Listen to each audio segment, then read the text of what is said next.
Hey guys, hey. Oops, dropped you already. How you guys are doing? Is you guys are doing? Cause I'm worn out. I'm worn out today.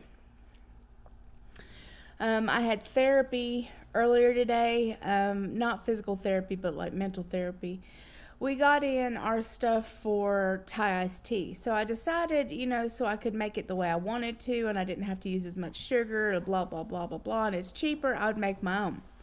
So we bought the tea leaves and we bought the boba, we bought the, the little straws. And if you don't know what Thai iced tea is, a lot of places, there are actual places that it's kind of like a milk tea. You use milk and half and half, or you could use just straight cream or whatever. It's a black tea and it turns orange because of some of the stuff that's in it. And this one has boba in it, and boba is a tapioca pearl, so you might like it, you might not. But we bought the stuff for it, had it shipped to us from Amazon, and today we made it. Well, it tastes exactly like Thai iced tea, like that I'd buy anywhere else, but it is a gigantic pain in my tuchus to make it. Because first you gotta boil the leaves. Once you boil the leaves, you gotta let it cool, you gotta strain it, you gotta double strain it, so you gotta drain it with this cheesecloth type thing. Then you have to add your sugar to it or whatever you're gonna put in it, and the tea is so concentrated you have to put in quite a bit to get it to what you're used to drinking at the store. So then with the boba, you have to boil it for 5 minutes, which I'm going to choose to boil mine a little longer than that because I like mine less chewy, more, I don't know how to put it, not as chewy. What's another word for not as chewy? Hard? No, not hard. The other way. It's too firm. I want it softer. Yeah. I want it softer than what it is now, so less chewy. So yeah, I'll end up doing that. I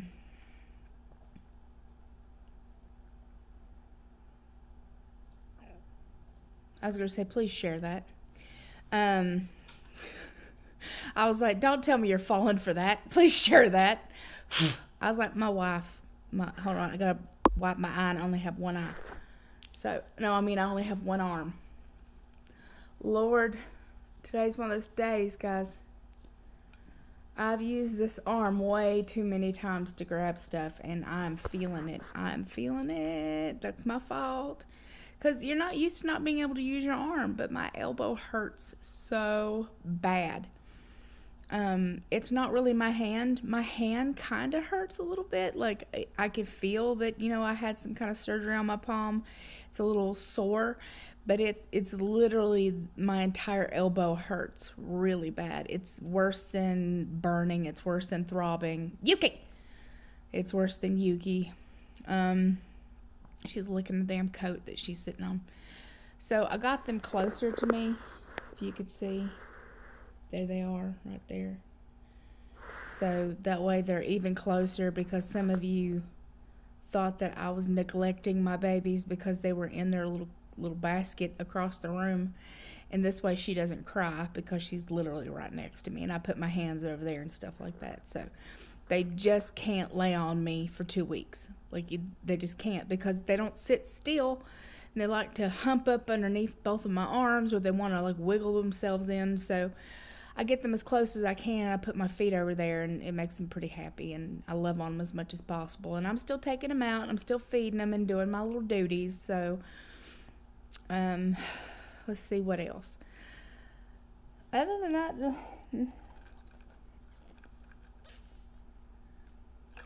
that's the color. So I wanted to show you the color. It's like a pale orange because of the milk in it. And then the boba sits on the bottom. But the straws they gave us are real short, or it's not really that. It's not meant for this tall of a glass. Drink your tea, honey. I'm having a very hard time sitting down doing nothing. That is going to be my biggest challenge. Is I know I'm supposed to be resting. I know I'm not supposed to be doing anything, but I cannot sit here. I am literally going out of my mind just sitting here. I keep trying to figure out what I can do with one hand. What am I able to clean with one hand? Am I able to UK? Am I able to yell at Yuki with one hand? Like, her licking that damn coat.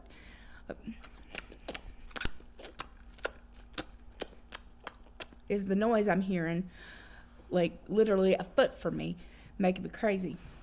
Like, I need to take a shower, and I haven't taken a shower yet, as you can see my lovely hair, because I need help. I need help to take a damn shower. Like, I have to put my arm in a trash bag, and then I have to have somebody else help wash me. So that means that I have to get my poor wife to go upstairs with me and help wash me and give me a bath. And, like, this too shall pass. But in the meantime, I'm gonna bitch about it. So there you go. Like, I'm trying really hard just to figure out, well, maybe I could color. But I can't hold anything with my other hand to keep it still. So I'm like, well, let's try diamond painting. Well, you have to have both hands to keep the shit still. So I'm like, well, what can you do? You can watch movies. And I squirrel every time. So I've been trying to make a video. This is like the 4th video I've tried to make so far today. Like, I'm eating okay. I had what I call, like, it's essentially unagiri, but it's not exactly unagiri balls. So it's just regular sushi rice. Like, I did a 3/4 of a cup of that because I can have that. I did 3/4 of a cup of that, and I did 2 packets of tuna, 3/4 of a cup of rice, with the tuna had mayonnaise and the Japanese 7-spice powder on top of it. And then I had 4 packets, like whole packets of seaweed. So the bulk of it was really just the seaweed and the tuna fish. So, but the rice was a nice little barrier in between. I like the taste of it. I just can't have a lot of rice, but I'm allowed to have rice. Like, there's no paper out there that says I can never have rice again. I think a lot of people have this notion that there's these certain foods that we're never allowed to touch again. We're never allowed to have that again. And I'm like, that's not possible. Like, you can't tell somebody you can never, ever, ever have this again unless it's something that will legitimately kill you. And even then, that person's going to obsess about it. Like, that just sucks. Like, people who have a peanut butter allergy, I bet you they would love to have just 1 little tablespoon of peanut butter. Or anything, you know what I'm saying? Like, they're terrified of peanut butter, but that's what they have to think about because they can never have it again. Well, if you sit here and tell me, I want that, please. Sorry, squirrel. If you sit there and tell me that I'm never allowed to have any rice again, well, I'm just going to obsess about it till I gorge myself on like an entire pot of rice. Well, I wouldn't do that, but I would think about it and think about it and think about it and think about it and think about it and be pissy about it until finally I gave in and had some, but I would have more than I needed just because somebody told me I wasn't allowed to have any. Thank you. But not just that, I'm very food driven. So if, like, well, tomorrow I have my first infusion. Afterwards, we're going to go have Mediterranean. So it's not a bribe. Like, don't think of it as a bribe because it's not like, well, if you get your infusion, you know, and you're a good girl, I'll get you, you know, Mediterranean. It's more of that's something I get to look forward to afterwards because I don't really want to do the infusions because I feel like I could probably get my iron up on my own.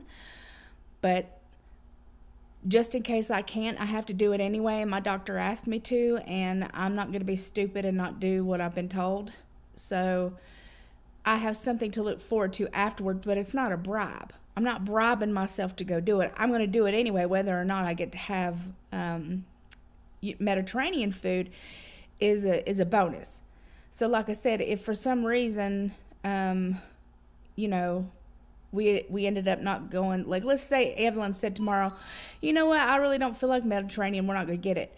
I'm not going to be like, well, I'm not going to go do my infusions then. Meh. So, even though she just looked at me like, you're so funny. So no, I wouldn't do that. I would still do it. Somebody told me yesterday I look haggard and I look ugly. And I'm cracking my shit up. I'm like, I just had surgery. I weighed myself this morning at 244 pounds, and that's with all the fluids and stuff that are still in me from surgery. I probably do look haggard. I probably don't look the prettiest, and I probably don't give a shit either. I need a shower, and I don't feel good. So, I don't understand why people have to write nasty things, and then I have to delete them. But it amuses me to no end that someone would go out of their way to try to make somebody who already feels like shit feel more like shit. Look, how much sense does that make? You don't make no sense! You guys drinking your water over there? You guys, you hearing me drinking your water? I've already had plenty. There's my cup right there. I can't reach it because I only got one hand. But I can have...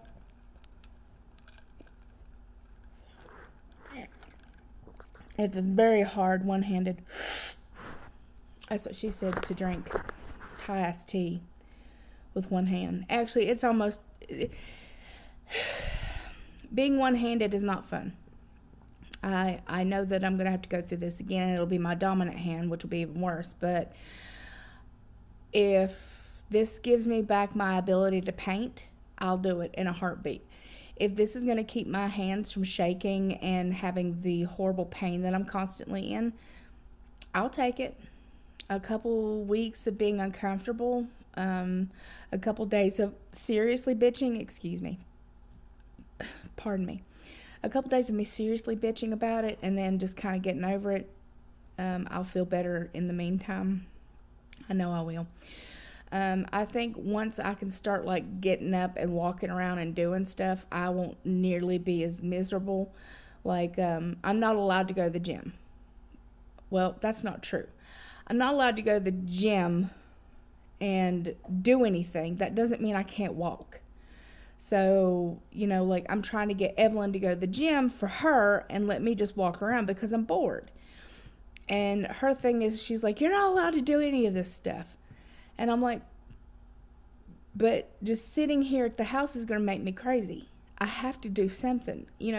Walking around the track, I'm not asking for miles and miles and miles. I'm just asking, while you're doing your workout, let me go and just walk the track.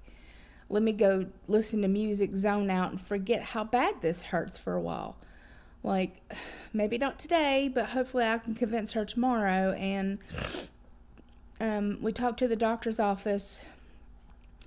Here's what makes me really upset. So they ordered me another sling, but nobody here carries any. Nobody here carries any. And then they called their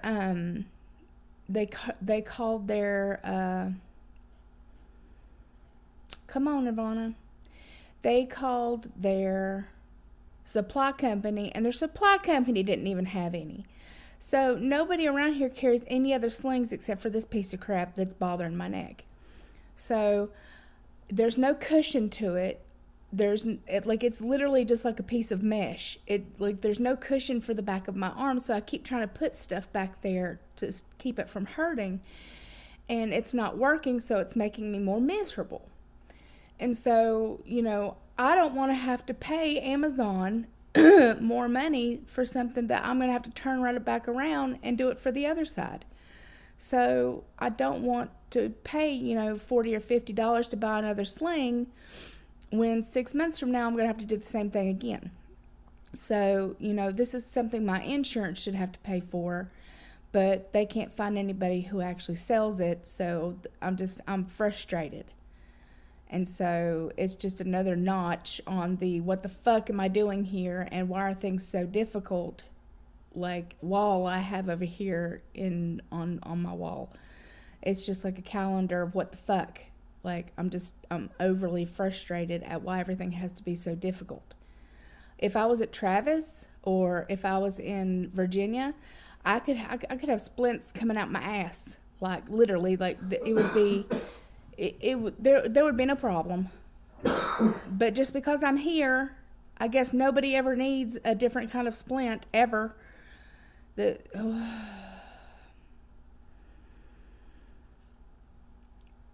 Sorry, guys. I shouldn't make this a completely negative video. Let me just give me a second.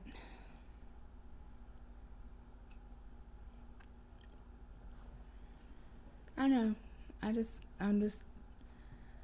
frustrated. And I don't feel good, and I'm mad about it. So, I knew this was coming. I knew this is what was going to happen. Like, I can't really say that, well, I didn't know what this was going to be like. I didn't know 100% of what this was going to be like, but whatever. My infusions are tomorrow, so I start at 3 o'clock until about 4:30, and then 10 days later, which will be the 13th, I'll do my second one. So I'll probably do my video from there, or if they allow me to, I'll do Wi-Fi, and I'll do a live or something, because I don't know what Evelyn's gonna do. She might sit in the car, or she might actually sit with me. I don't know. Sometimes she does, sometimes she doesn't. And if I'm alone, I'm gonna be really fucking bored. So I'll see what's going on there. So I need these words probably as much as you guys do. So if nobody's told you today that you're amazing, I'll be the first person to do it. You are amazing. If nobody's told you today that you're beautiful and that you're absolutely gorgeous and stunning, well, let me do it. You're beautiful, you are definitely gorgeous, and you're absolutely stunning. If nobody's told you today that you are kind and compassionate and loving and life is full of hope, please believe it is. Because you are kind, loving, you are full of... I get really emotional when I talk about it, because that's the way I want to feel, and I want other people to feel that way too. Life is full of hope, and whatever you're going through today, tomorrow will probably be better, and if tomorrow isn't any better, then you can look forward to the very next day. If nobody told you today that you are needed, that you are wanted, that you are worthy, and that you're enough, please believe that I think that you're worthy. I know that you're enough. I definitely feel that you're needed here. You are definitely wanted right here. And if you weren't here, I would definitely 100% miss you. I think a lot of times people never hear these words. And a lot of times people don't say it to themselves either, or to anyone else. You know, like I tell Evelyn all the time that I love her. And she knows that I would miss her, but I never actually have to say it, you know, because those things are implied when you love somebody. But I think sometimes it's really nice just to hear, you know, you are a good person. I say that to her all the time. You are a wonderful person. You are kind and beautiful and compassionate and loving. Like, there are just so many things that, so little, it takes so little to change somebody's day. Like, I was talking in this group of mine, and that's her wife's outfit, by the way. Sorry, I'm looking at her, looking through my group. But one little act of kindness can change somebody's entire day, entire week, entire month, entire life. One tiny little heart, or a little like, or just a little teeny tiny comment of, you look beautiful today, or, you know, you look nice in that dress, or I love your hair, or those earrings are pretty, or, oh, look at your glasses, or just little teeny tiny things like, I hope your father feels better, or I hope that your husband, you know, finds another job, or I hope that your fur baby gets well soon. Little teeny tiny minuscule things most people wouldn't even think about could change somebody's entire day. That person may be hanging on the very edge, and that one tiny little heart that you put on their comment, you know, on their post, or that one tiny little, you know, comment of, I hope you feel better, or I might have been the thing that kept them from going off the edge. That is something that I truly believe that, you know, sometimes people need a phone call. Sometimes people need just that one little tiny ounce of human compassion that somebody is out there, that somebody gives a shit, that somebody cares, that there is somebody out there who loves me and who cares about me and who will just say just a little something. They could take the time out of their day just to say something kind. So I try every single solitary day to try my best to say as many kind and things I can do. I run out of spoons early in the day. If you know what that means, then you're in the chronic illness community. I run out of spoons real fast because I do my very best to love on everybody I come across, because that's the way I want people to feel. I don't want anybody to feel like I have before, and I don't want anybody else to have to go through being that lonely and that sad. So I love your beautiful, gorgeous, amazing faces. I truly hope that everyone is having a wonderful day, no matter where the hell you happen to be in this world. And I will talk to you very, very, very soon. Mwah! Bye.